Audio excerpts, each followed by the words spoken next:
So I was pretty happy with the granddaughter portrait I did this morning, so I tried the grandson, and this time I, did the more classic approach of getting the proportion right, meaning, some straight lines and squares and shapes.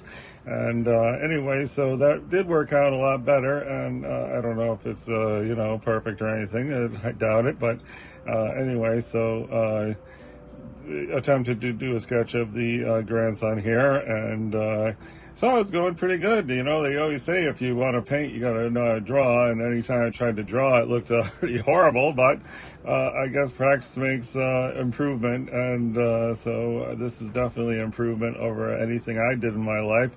So very exciting, and here we're doing the, I lost that pencil that I used for the granddaughter, which was like a 4 or 6B, I don't know, but this is a 2B, and so it's a little bit lighter, but maybe that's better, I don't know.